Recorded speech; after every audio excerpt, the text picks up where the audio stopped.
Assalamualaikum warahmatullahi wabarakatuh. Kami dari kelompok 1 yang beranggotakan Farisul Ahmad Zufar, Fitrian Awali, Hasan Ansori, Nurlita Bidi, Fiskahana, dan Khotimah.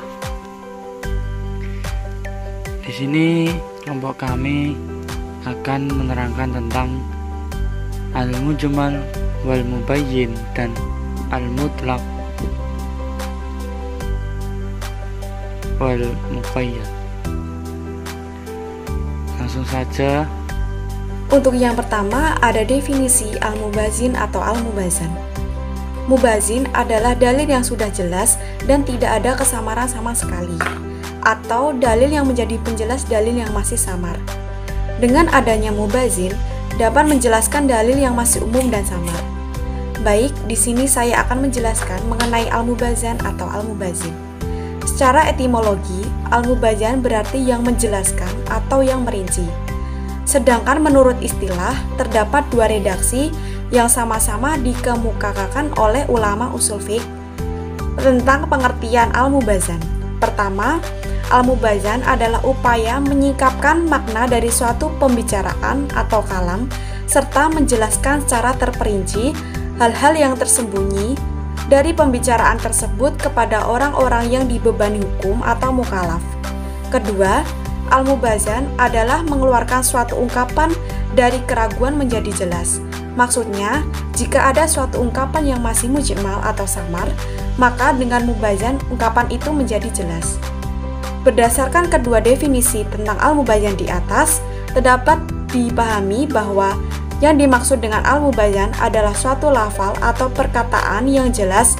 Maksudnya, setelah mendapatkan penjelasan dari lainnya, baik dari Allah langsung atau melalui penjelasan sunnah Rasulullah Shallallahu Alaihi Wasallam. Dengan demikian, jika sunnah Rasulullah dikatakan sebagai mubazan, terdapat Al-Quran. Berarti sunnah Rasulullah tersebut berfungsi sebagai penyingkap hal-hal yang sulit atau samar ditangkap dari ayat-ayat Al-Quran, serta berfungsi untuk menjelaskan kandungan ayat-ayat itu kepada umat Islam, baik melalui perkataan, perbuatan, maupun penetapan atau pengakuan atau takhrik Rasulullah Shallallahu Alaihi Wasallam terhadap perbuatan para sahabat.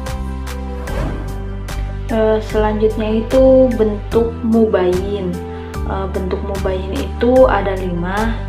Yang pertama itu qaul atau ucapan, yang kedua itu fi'li atau perbuatan, yang ketiga itu surat, yang keempat itu isyarat, dan yang kelima itu tanbih. Pertama itu qaul atau ucapan, yaitu penjelasan dengan ucapan, seperti Allah. Contoh suratnya itu innallaha ya'murukum an tadbahu baqarah. Kata Baqarah sifatnya masih umum atau global, kemudian diperjelas atau bayin dengan ayat yang lain. Contohnya itu Baqaratun safra'u faqi'un launuha tasurrun nadirin. Selanjutnya itu Rasul, seperti ayat wa'atu haqqahu yawma hasodi. Ketentuan zakat untuk pertanian dalam ayat tersebut belum dijelaskan berapa besarnya, kemudian diperjelas atau dibayin dengan hadis Nabi yang lain. Contohnya fima sakotis sama ul usru. Lalu bentuk mubayyin yang kedua itu fi'li atau perbuatan. Fi'li atau perbuatan yaitu penjelasan dengan perbuatan Nabi.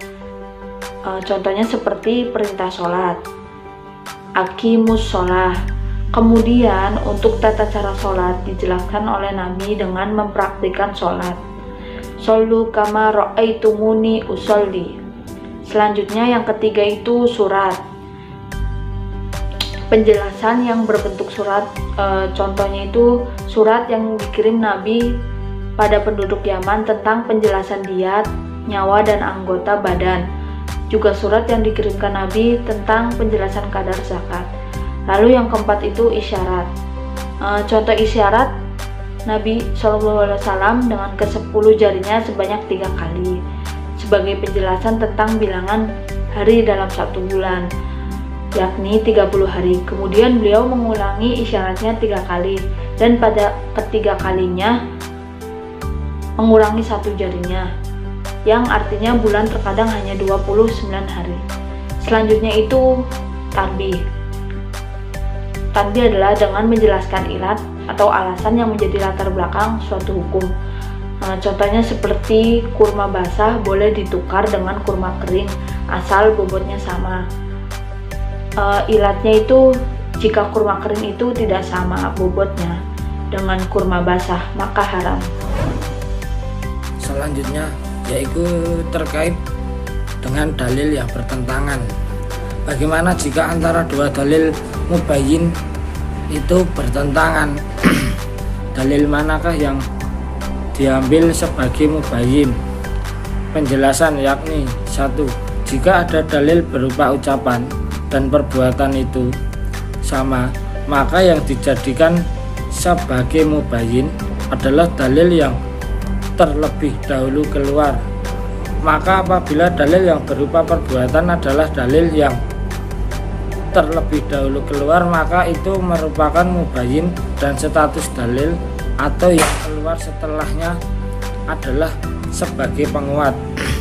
Kemudian yang kedua adalah jika ada dalil yang berupa ucapan dan perbuatan itu bertentangan, maka yang dijadikan sebagai dalil mubayyin adalah dalil yang berupa ucapan. Hari ini karena ucapan tidak perlu penafsiran lagi dan jelas. Di sini saya akan menjelaskan tentang tingkatan bayan. Tingkatan bayan sendiri dibagi menjadi 5. Tingkatan yang pertama adalah bayan yang dapat dipahami oleh semua orang. Tingkatan yang kedua adalah bayan yang hanya dapat dipahami oleh orang khusus. Tingkatan yang ketiga adalah bayan dari hadis atas dalil mujmal Al-Quran. Tingkatan yang keempat adalah bayan dari hadis atas dalil mujmal Al-Hadis. Dan tingkatan yang terakhir adalah bayan isyarah, yaitu bayan dari Al-Quran dan Al-Hadis yang diperoleh dengan qiyas. Selanjutnya saya akan menjelaskan tentang sasaran penjelasan atau yang sering disebut dengan mubayyin lahu. Sasaran penjelasannya sendiri adalah orang mu'alaf. Penjelasan yang selanjutnya adalah terkait kategori bayan. Kategori bayan dibagi menjadi 3. Kategori yang pertama adalah untuk diamalkan. Contohnya itu seperti perintah sholat, zakat, dan haji, dan masih banyak yang lainnya. Kategori yang kedua itu adalah hanya untuk difatwakan. Contohnya itu seperti penjelasan tentang haid, yang jika diarahkan kepada laki-laki, hal tersebut itu hanya sebagai kepentingan fatwa. Kategori yang ketiga itu tidak diamalkan dan tidak difatwakan. Contohnya itu seperti kitab Nabi terdahulu yang tidak untuk difatwakan, apalagi untuk diamalkan. Selanjutnya yakni terkait mutlak muqayyad. Apa itu pengertian dari mutlak dan juga muqayyad? Yang pertama, mutlak. Al-mutlaqu huwa ma dalla 'alal haqiqati bila qayyidin. Mutlak adalah lafal yang menunjukkan pada hakikat sebuah makna tanpa disertai dengan label atau pembatas tertentu. Misalnya, fatahriru raqabatin, yang dalam hal ini merupakan sanksi bagi sumpah zihar. Kata raqabatin itu disebut sebagai mutlak karena tidak dibatasi oleh label tertentu. Kemudian muqayyad huwa ma dalla 'alal haqiqati biqayyidin, yakni lafal yang menunjukkan pada sebuah hakikat dengan label adanya pembatas. Contoh seperti fatahriru raqabati mu'minatin. Lafal raqabatin itu disebut sebagai muqayyad karena dia dibatasi dengan mukminatin. Jadi berbeda dengan mutlak yang tidak dibatasi dengan mukminatin, al-muqayyad ini dibatasi dengan budak yang mukmin. Begitu. Selanjutnya adalah penerapannya pada dalil. Penerapan mutlak dan muqayyad penting karena apa? Karena terkadang dalil datang secara mutlak, namun dalam keadaan yang berbeda didatangkan secara muqayyad. Nah, secara umum apabila ada suatu dalil didatangkan secara mutlak dan muqayyad, maka dalil yang mutlak diarahkan ke dalil muqayyad dibatasi dengan muqayyad. Selanjutnya yaitu kondisi penerapannya. Yang pertama adalah hukum dan sebab sama, yaitu kalimat positif. Jika ada dalil yang datang dengan mutlak dan muqayyad serta kalimatnya positif, maka dalil yang muqayyad membatasi kemutlakan dalil yang mutlak. Selanjutnya yaitu kalimat negatif atau nafi nahi. Dalil yang mutlak dibatasi dengan lawan kata dari dalil muqayyad. Yang kedua adalah hukum dan sebab beda. Jika ada dalil mutlak dan muqayyad serta keduanya berbeda baik hukum dan sebabnya, maka diamalkan sesuatu mutlak dan muqayyadnya. Yang ketiga adalah sebab beda, hukum sama.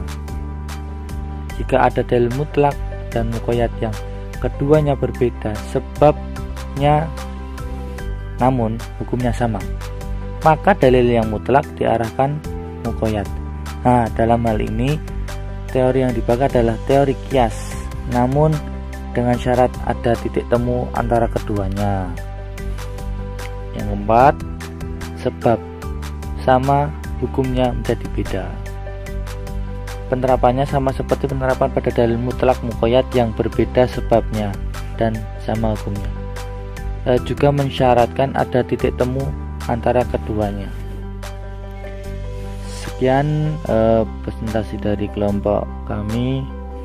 Kurang lebihnya mohon maaf. Assalamualaikum warahmatullahi wabarakatuh.